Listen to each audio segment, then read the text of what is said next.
সৌদিতে বাংলাদেশি শ্রমিক প্রতারিত, নির্যাতিত হয়ে খালি হাতে দেশে ফেরার গল্প। বিস্তারিত জানতে ভিডিওটি শেষ পর্যন্ত দেখুন। ঢাকা আন্তর্জাতিক বিমানবন্দরের অ্যারাইভাল গেটে পরিবারের সদস্যদের পুনর্মিলনের দৃশ্য অনেকটাই পরিচিত। তবে আরও একটি দৃশ্য দেখা যায়, সেখানে দাঁড়িয়ে আছেন একদল যাত্রী, অনেকটাই হতভম্ব। এই মানুষদের বেশিরভাগের কাছেই একটি পাতলা কম্বল ছাড়া আর কিছুই নেই। কম্বলটিও তারা উড়োজাহাজেই পেয়েছিলেন। তাদের পরনে সাধারণত থাকে ট্রাউজার, পায়ে রাবারের স্যান্ডেল। কেউ কেউ হাঁটেন খালি পায়ে। তাদের বেশিরভাগই সৌদি আরব বিতাড়িত শ্রমিক। প্রায় প্রতিদিনই এ ধরনের মানুষ ফিরছে বাংলাদেশে। 2022 সালে প্রায় 70,000 বাংলাদেশি অভিবাসী শ্রমিককে বিতাড়িত করা হয়েছে সৌদি আরব থেকে। বেশিরভাগেরই ছিল না সেখানে বসবাসের এবং কাজ করার অনুমতি, যা ইকামা নামে পরিচিত। বিশ্বের অন্যতম ধনী দেশ থেকে তারা ফিরে আসেন ক্ষুধার্ত, শরীরে জখম নিয়ে ও নিঃস্ব অবস্থায়। দেশে ফেরার পর তাদের হাতে বাসের টিকিট কেনার টাকাও থাকে না। তারা কেবল সঙ্গে করে নিয়ে আসেন প্রতারিত, নিপীড়িত, ভুয়া চুক্তি ও মজুরি না পাওয়ার হৃদয়বিদারক সব গল্প। এমন একজন আমির হোসেন। সৌদি আরবে যাওয়ার জন্য রিক্রুটিং এজেন্টদের 4 লাখ টাকা দিয়েছিলেন তিনি।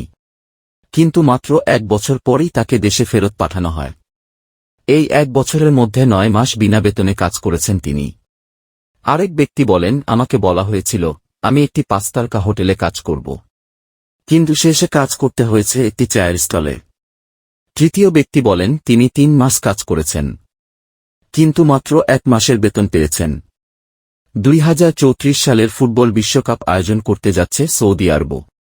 এই স্বপ্ন পূরণে যে বিপুল অবকাঠামো নির্মাণ করতে হবে, সেটি নির্ভর করছে এই মানুষগুলোর মতো কয়েক লাখ সস্তা শ্রমিকের ওপর। চলতি বছরই 2034 সালের বিশ্বকাপের আয়োজক দেশের নাম ঘোষণা করবে ফিফা।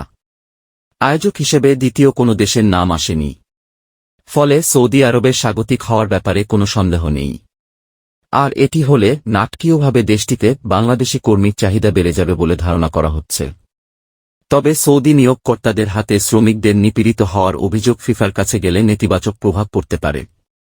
2022 সালে কাতার বিশ্বকাপের সময়ও অনেক অভিবাসী শ্রমিকের নির্যাতিত হওয়ার খবর বের হয়েছিল। তখন ব্যাপক সমালোচিত হয়েছিল আয়োজক দেশটি। মানবাধিকার সংস্থাগুলো এ ব্যাপারে সতর্ক করছে যে সৌদি আরব অভিবাসী কর্মীদের নির্যাতন বন্ধ করার ব্যাপারে কঠোর পদক্ষেপ না নিলে আরেকটি বিশ্বকাপের গায়ে লাগতে পারে শ্রমিকের ওপর শোষণ ও নির্যাতনের কলঙ্ক। বসবাসের বৈধ কাগজপত্র না থাকার জন্য বাংলাদেশি শ্রমিকদের সাধারণত দায়ী করা যায় না। বাংলাদেশে ফিরে আসা অনেকেই দাবি করেন, সৌদি আরবে তাদের নিয়োগকর্তা বা পৃষ্ঠপোষক তাদের ইকামা নথি সংগ্রহ করতে বা নবায়ন করতে ব্যর্থ হয়েছেন।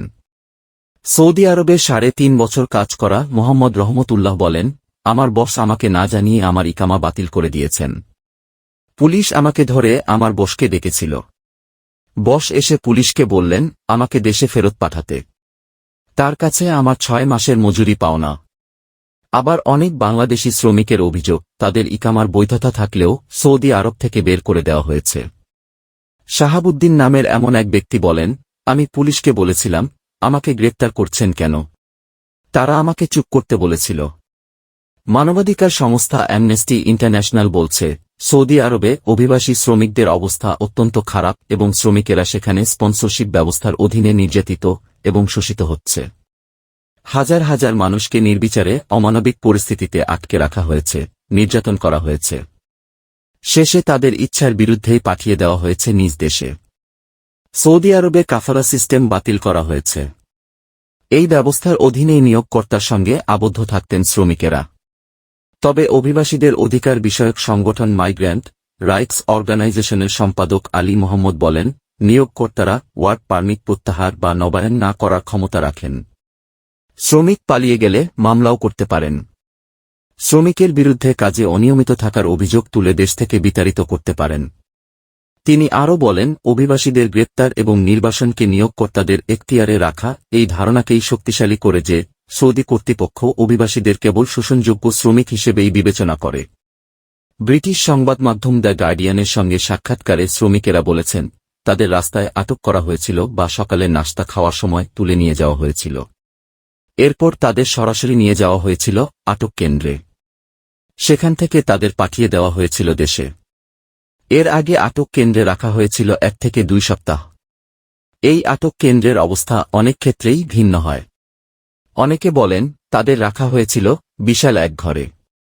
সেখানে একসঙ্গে থাকে 250 থেকে 300 মানুষ। গোসলের কোনো সুযোগ ছিল না। খাবার ছিল সামান্য। 6 দিন আটক থেকে দেশে ফেরা রহমতুল্লাহ বলেন, পরিস্থিতি শোচনীয় ছিল। আমি আমার জীবনে এমন জায়গা দেখিনি।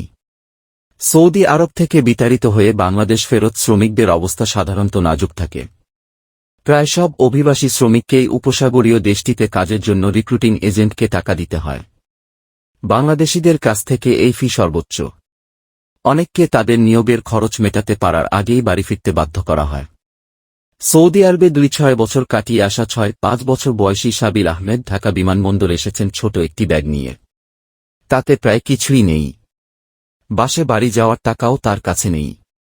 সাবির আহমেদ বলেন, আমি বাড়ি পৌঁছালে আমার পরিবারকে বাস ভাড়া দিতে হবে, এ কথা বলে তিনি চলে গেলেন খালি ব্যাগটি নিয়ে।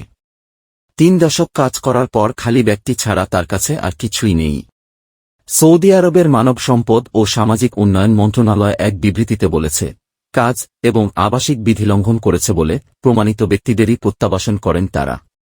সমস্ত আইনি প্রক্রিয়া মেনে এবং নিজ নিজ দেশের দূতাবাসের মধ্যে সমন্বয় করেই এই পদক্ষেপ নেওয়া হয়।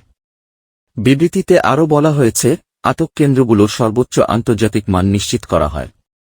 শ্রমিকদের জন্য প্রয়োজনীয় স্বাস্থ্যসেবা, পুষ্টি এবং পরিষ্কার ও নিরাপদ পরিবেশের অধিকার নিশ্চিত করা হয়।